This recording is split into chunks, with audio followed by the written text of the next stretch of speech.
Hello everyone and welcome to the Miss Sayé Show. I am excited to have Ralph Cole on the show today. Let's go ahead and invite him in so we can hear about all his exciting insight of the showbiz. Ralph, welcome to the show. Oh, and no stragglers today, BB girl. It messes up my flow. Hi. Hi, my love. How are you? Miss Sayé, I'm fantastic. Thank you for having me. I love your dress, orange. You know what? In honor of you, I was like, I have to find something orange to wear for Ralph. I'm so excited. Thank you, Miss Sayé. I so welcome this opportunity. I am very excited to be with you. I am excited to have you on the show. I have been waiting for you, and there you are. Here we have Ralph Cole, as I mentioned to you, one of my favorite actors in Los Angeles. I had a pleasure of working with him briefly as well.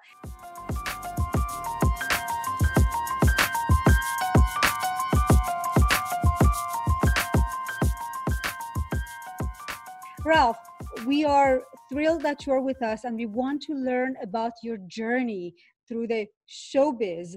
You are a working actor, you're constantly working, and you have few commercials on television that I get super excited about when you come on. So please tell us a little bit about how you got started and at what point you said, okay, this is my passion and this is what I'm going to pursue as a career. Well, Miss Sayé, I honestly was born to do this. So to No doubt. Pardon? No doubt. Yeah, exactly. I was born performing, as my mother can tell you, but I was destined to do this. I loved TV at an early age. I loved performing at an early age. And what I'm the most grateful about now is that I have been able to pursue that goal. And I've always been able to have jobs to help support me. And I've always been able to be focused. Like, it's very rewarding, Miss Sayé, to be able to have adhered to your goals and your dreams.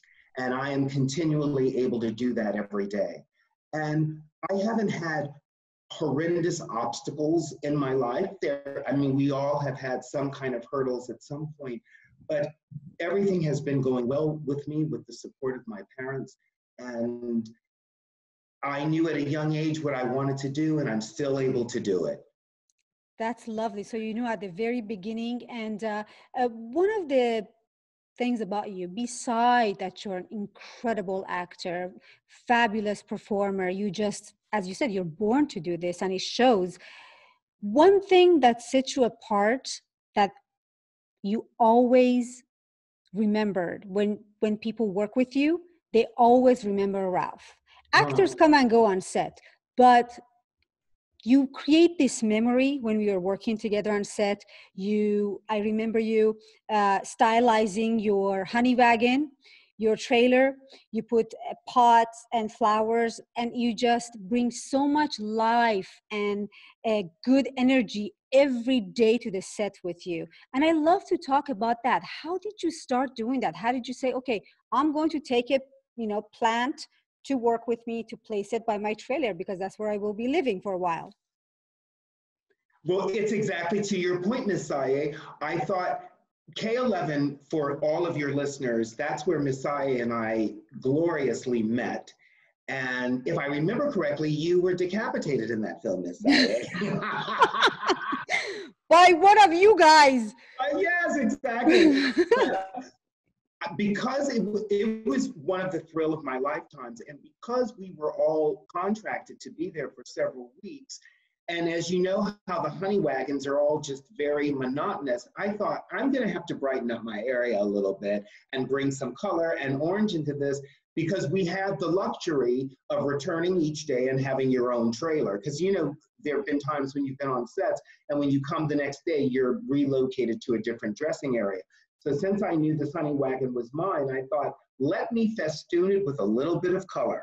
And that's what I did. And then I just got inspired by having flowers and plants and hostess cupcakes for snacks, and just to bring some fun to Sayé, because remember how we were all such a great close-knit group, because by virtue of the fact that it was a prison film, so we were always together, it really created a family sense.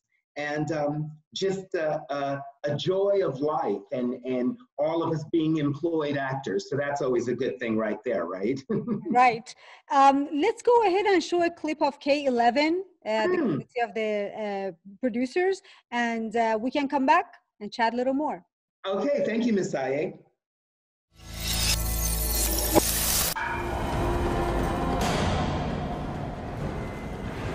Raymond Sachs, homicide 187. Transferred over from Beverly Hills. Can't even question him until he sobers up. Okay, great. I hope you guys enjoyed that.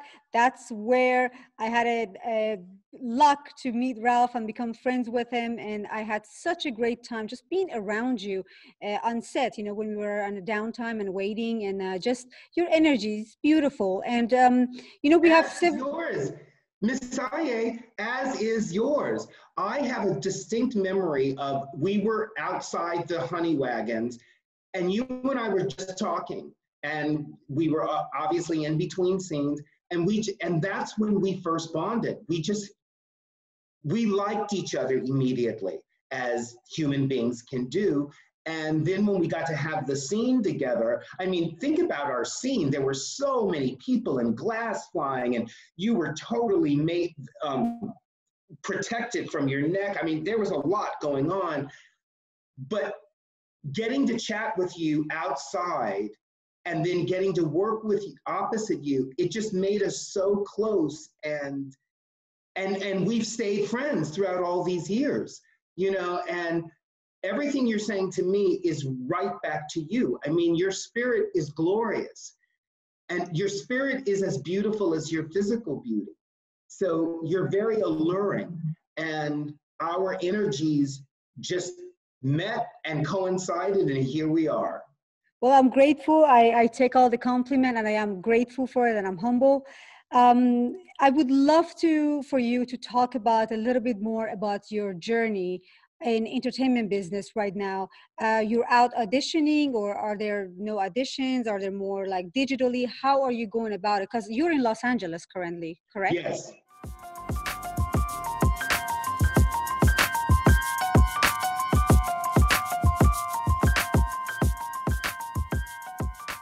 Self-tapes were starting to be more the thing of the norm. Right. Self-tapes meaning that you were filming yourself at home. And even though it's self-tape, you usually had to engage another actor or two to help accomplish Right. that. And so that was starting to happen. It was almost like a 50-50, 50% going in person to the audition, 50% doing self-tapes. And then in the commercial world, it started shifting, and it almost started becoming like an 80-20%. Oh, wow. And then with the pandemic, it became 100%. So my way of going about getting auditions now is still through my agent and management team, and filming the scene here at home.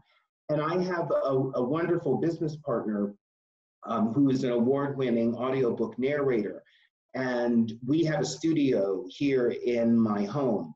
So before the pandemic, he was able to film me and read the scenes, read the other actors' lines, and then I would get the tape sent off that way. But because of the pandemic, I have actually done self-tapes. I've done one completely by myself where I read the other characters' lines and just had the phone off camera. And I've done it where I've had a friend on the phone reading the other lines. So that's how we've gotten around this horrible situation now and still getting to be seen in the industry. Wonderful. Well, thank you for sharing that with us, with our audience. What has been your latest project that actually it's out there right now and people can go watch it? Right this second, well, the latest appearance I made is on a wonderful show that's shown on Facebook Watch called The Real Bros of Simi Valley. And I had a wonderful comic turn on that. That has already aired, but you can access it through Facebook Watch. Hey ladies, how are we feeling? Feeling good. Ready to try on some more? Actually, I kind of love this one, right? Totally. No, yeah, this one's perfect. That was one of the latest projects I appear in. And then, as you mentioned in the intro, I had that wonderful AT&T commercial running during the award season. And I was very blessed to book that. We were also blessed to book that, Miss Sayé, because we shot that in December of 2019. So it was pre-pandemic. And I was able that it was able to be produced and aired. So those are my latest two. I have some upcoming projects, but those are my latest two that have actually aired.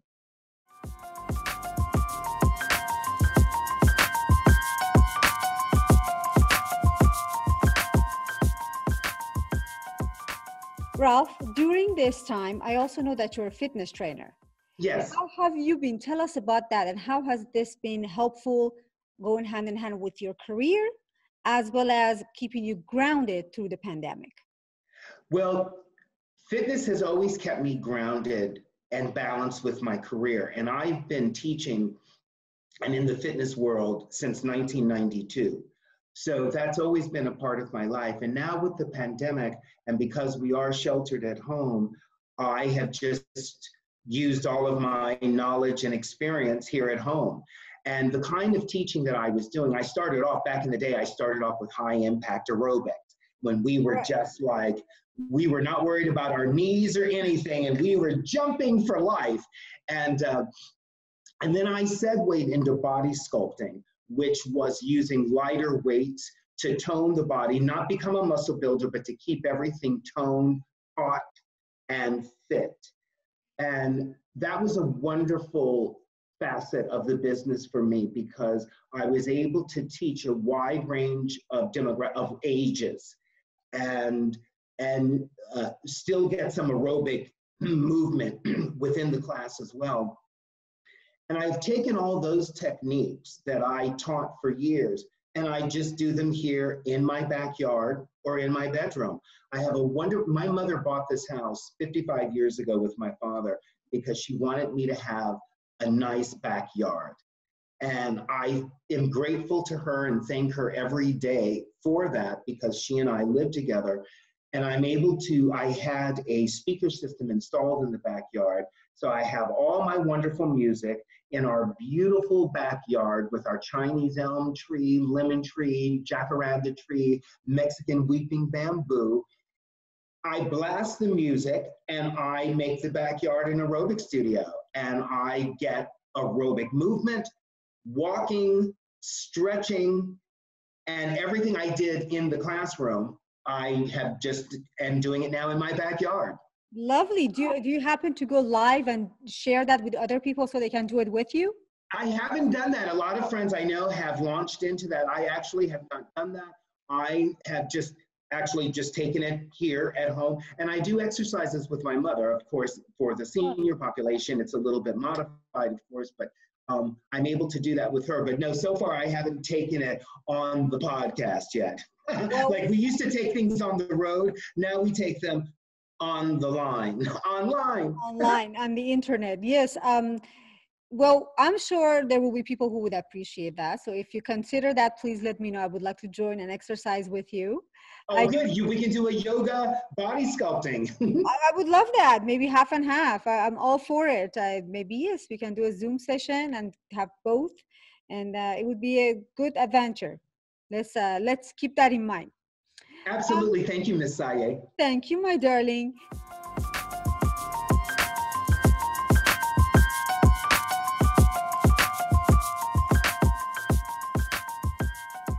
I would like to learn about your podcast. You mentioned a podcast. How can we listen to it and what is it about? All right. This podcast was created by Jasper Cole, who is an award-winning, constantly working actor. And he wears many hats. And he owns a management company, and that management company manages my career. And 10 years ago, well, going on 11 years ago now, Jasper invited me to be his co-host on his first show, which was called On the Set with Jasper Cole. It was an entertainment podcast whereby we invited all people from all facets of the entertainment industry to be interviewed on the show and to do just what you and I are doing right now, being interviewed, talking about our journeys, talking about whatever our particular expertise is. So we did that for several years. And that's where I met Todd Murray, Miss Sayé, at Global Voice Broadcasting. And so we were there for several years, and then we segued to other studios. And then we ended that show and took a hiatus. And then Jasper created his new podcast, which is called One on One with Jasper Cole. We currently air every Thursday, 6 p.m. to 7 p.m. Pacific time. And you can access the show through blogtalkradio.com, B-L-O-G, blogtalkradio.com/Jasper Cole or /one-on-one with Jasper Cole. You can go to blogtalkradio.com and you can search Jasper Cole and the show will come up also.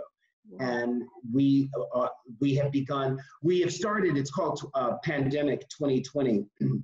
And because the Jasper's one-on-one show took a little bit of a different tone. It's still with the entertainment field, but he's opened it up.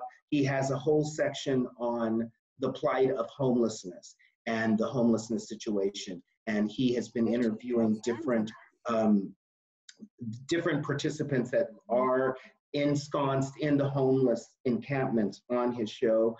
And he also had some news segments and political segments. And then once the pandemic hit, he decided, let's bring back our former show, which was a little bit lighter, more entertainment based. And because we're so deluged with so much news now, and a lot of it being very negative, that we wanted to return to something a little bit lighter, still keeping things realistic, but a little bit lighter. So that's what we're doing now with One-on-One with Jasper Cole. And it's a wonderful opportunity for me to meet industry people that I might not have met yet on my own. Maybe at some point I would have, but this is facilitating that. Our guests are wonderful. And right now, because we are in the daytime Emmy season, we have had several actors and producers and directors from digital daytime series that are nominated to be guests on our show. So that's what we've been doing for the last few weeks. But yes, that is something that is ongoing. Like I said, weekly, every Thursday, Blog Talk Radio. And then we are on all the different platforms, Stitcher, iTunes, in addition to Blog Talk Radio, Blogspot. There's so many different platforms. Basically, Miss Sayé, any of those major platforms, you will find One-on-One with Jasper Cole. And it's Wonderful. just a coincidence that Jasper and I have the same last name.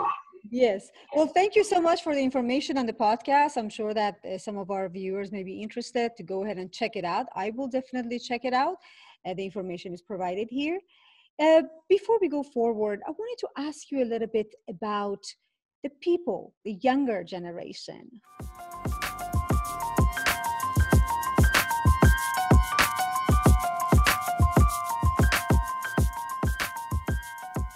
Who are wanting to be a part of entertainment industry and be active in the entertainment industry.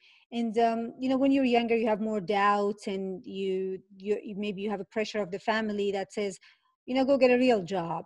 You know, they don't consider this to be a real job, or some people just do it as a hobby and then they break away and do other things. But if for someone who really wants to give it a shot, maybe they becomes their career, maybe just a tryout and they go about their, you know, life in a different way. What would be your advice? Like, if you want to just break it down in one paragraph for a young person who wants to pursue acting or become a performer and make it in Hollywood. Follow your passion and dream. Take out your phone and film everything you would like to communicate to the planet Eartha. Miss Sayé, it is a wonderful time for the new generation having opportunities that you and I did not have. Mm-hmm. And to your point, having our parents or our guardians want to have a better life for us and a more secure life for us that doesn't involve the entertainment industry, Right. that is totally fine. But not to be anti-establishment, but with our phones, we can be in our own bedrooms, creating a whole world that no one knows about until it's out there. And that's something we couldn't do, Miss Sayé, when we were growing up. Right. So my advice to the younger generation through these platforms like TikTok and Snapchat, they are able to create their ideas and film it and get it out there. And how empowering is that? You know, and as part of, and me as part of the LGBTQ community, it opens up so many doors for us that we didn't have years ago. And our voices all can be heard now. Right. No voice has to ever be squelched. Back in the day, if you were living wherever you were living on the planet, and say it was the smallest town or village, and you knew that you had these dreams and aspirations, sometimes that's all they were, because that's all That's where it you ends. had. Pardon?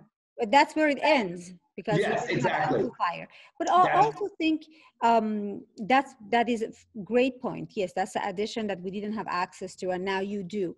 At the same time, because there is digital filming is available to everybody, then you have so much content in different directions.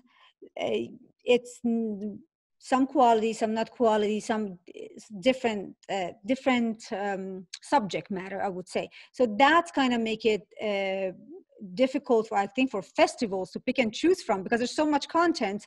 But at the same time, one of the most important thing, you can share your opinion with me on that, if a young person wants to break it into the industry, and you know, it's not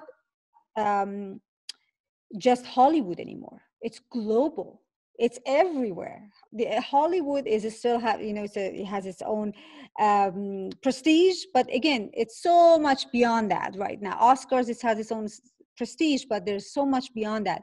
I think it should start with intention.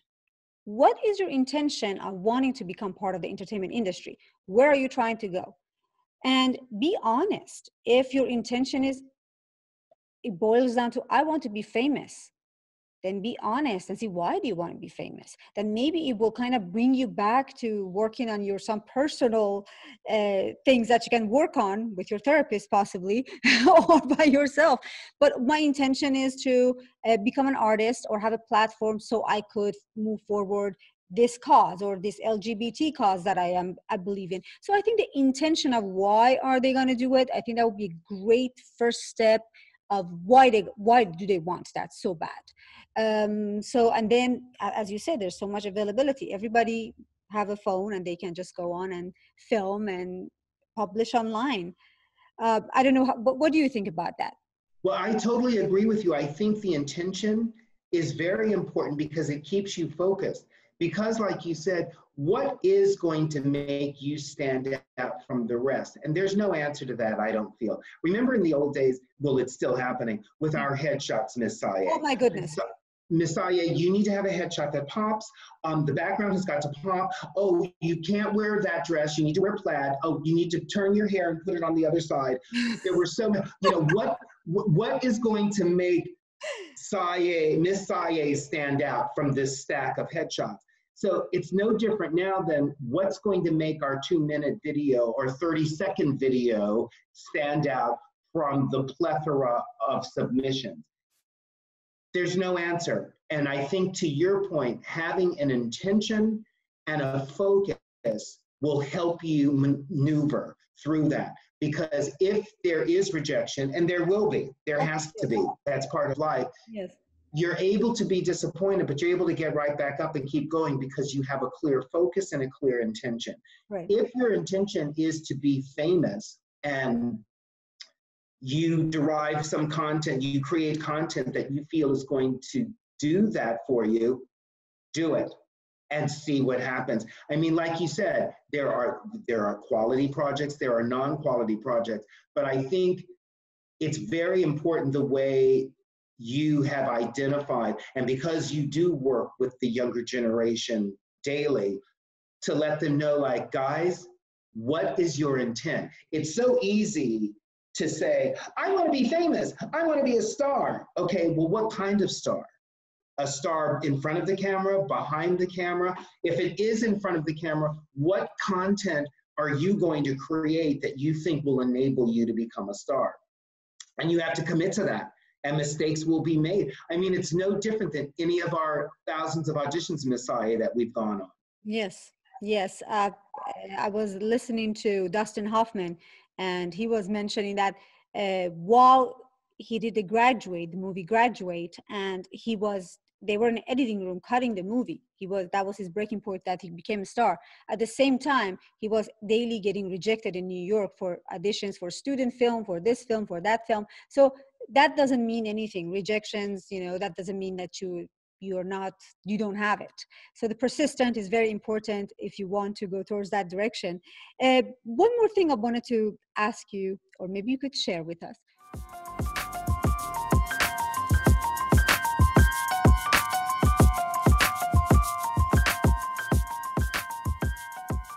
Ralph, would you please share with us your favorite incident in the entertainment industry?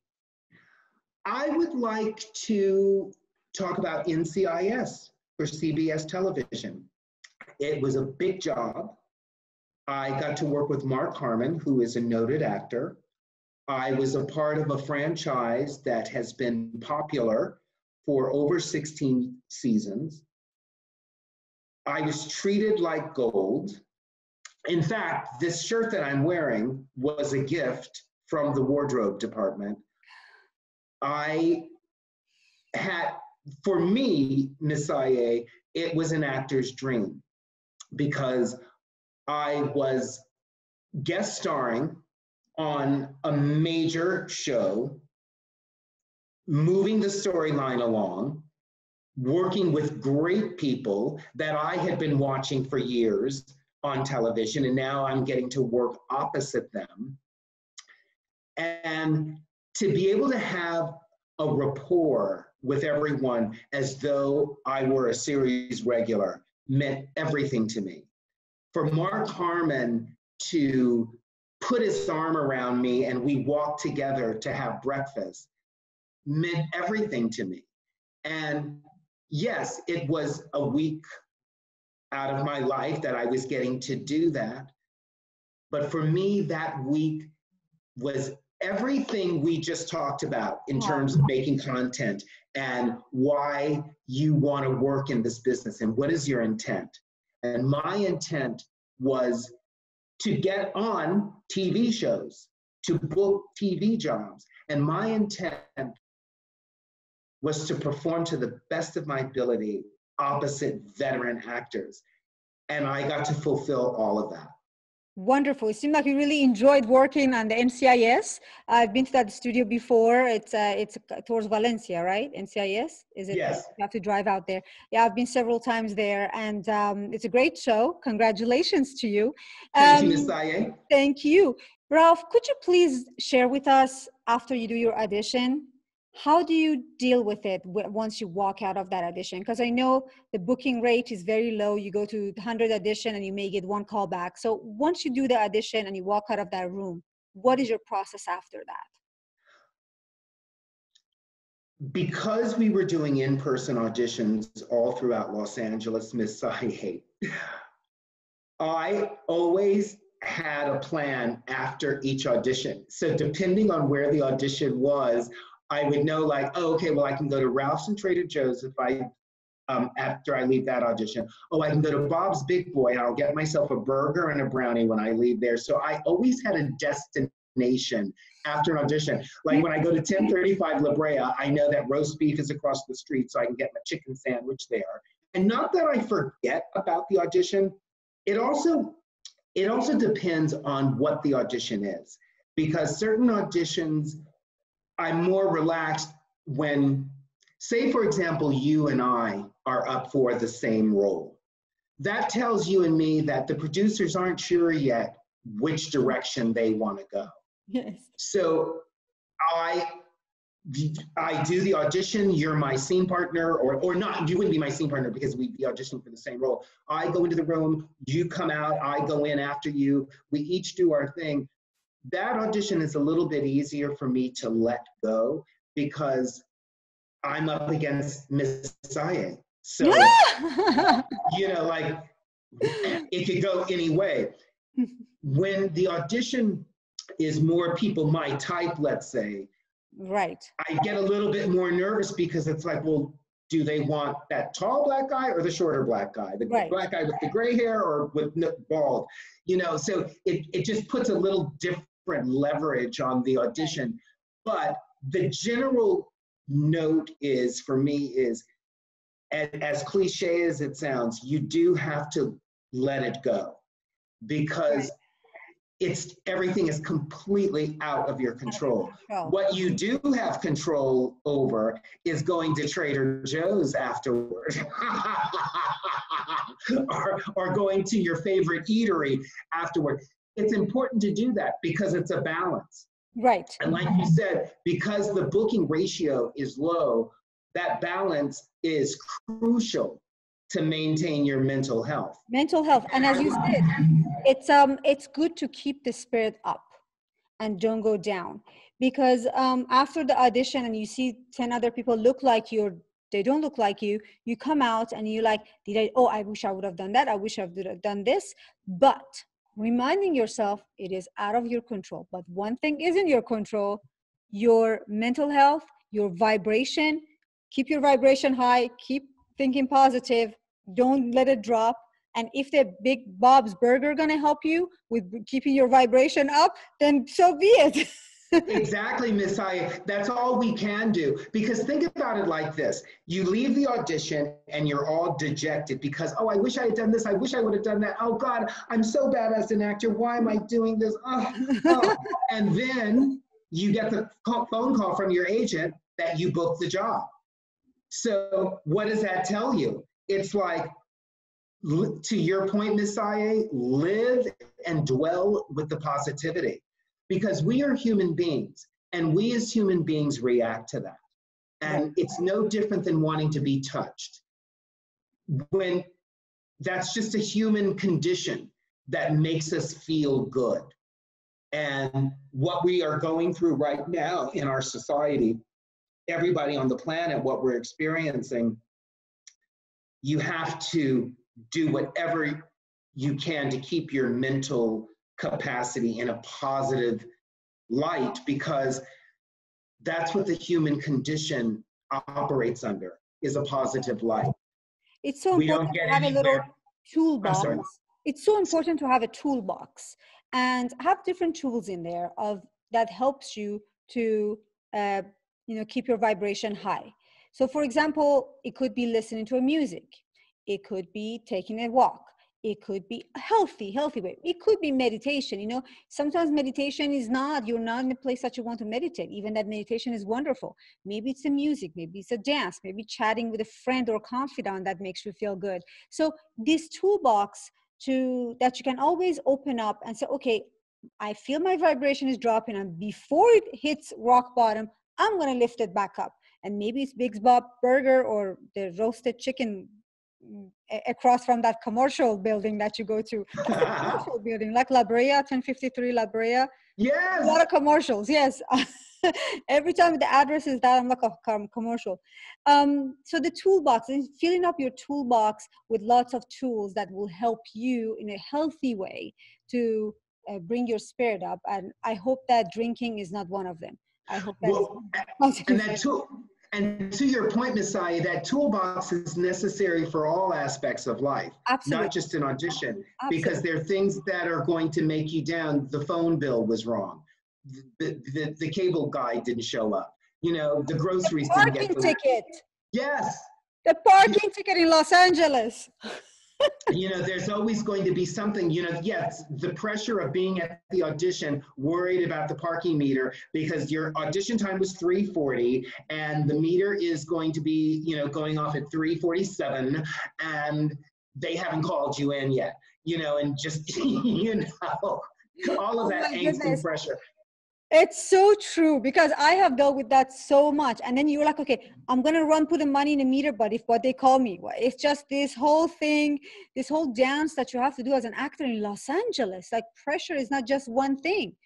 Oh my God. And for you, yeah, and for someone like you that is so resplendently beautiful on a hot summer day in one of your outfits, in heels, dealing with the parking meter, having to walk to the venue, but there's a detour in the street because they're doing work on the pavement, getting into the elevator and signing in, getting up to the floor, going to get the key for the bathroom so you don't look like a sweaty mess before casting sees you.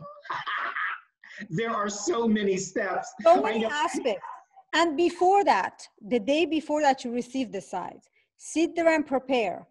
It's not about just learning lines. People are like, oh, do you have learn lots of lines? I was like, the line is the easy part. That just comes once you build your character. What are you going to wear? What time you should leave your house so you don't get stuck on a 405? What time, you know, what to eat, what not to eat, you know, all those things to balance, and then you get there. And this has been like a 24 hours of process for you to get to that point. And then as soon as you go in, they're like, thank you. Next. That's my favorite part. It's so, you put all those things and then you just hear the thank you next. It's just like, oh, that's it. But then you do it again and you do it again. And yeah. And the more you do it, the more it becomes just one of the things in your toolbox. It's like, I'm going on an audition today and I am going to perform to the best of my ability. This is one thing Jasper always taught me. Every audition he goes to, he just assumed that he was filming the project. Absolutely. And this was it. And just give it your 100% and go. Because if you do book the job and you are sitting at the table read, you are going to have to give 100%. Right. So yeah, I totally get it. Yes. Agree. So do your version of best, whatever your version of best is. That's because everything else is out of your control. And they may even, after they see 100 girls, they're going to go ahead and cast a man for that role. So exactly. You don't even know. So just do your best and walk away and on to the next one. And one of the suggestions that I also have for younger people, don't immediately think that you're going to make a whole bunch of money off of this, because you're going to get your hope crushed most likely. So have some sort of a maybe plan to support yourself, so you don't count on the entertainment business to support your life as you are going to give it a shot or build on it. You do need to have another plan to support yourself and sustain yourself financially.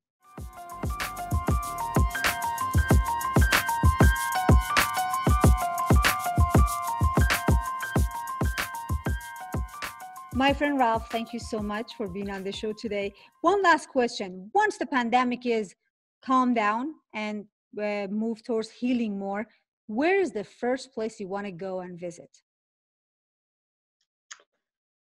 The beach. Oh, which beach?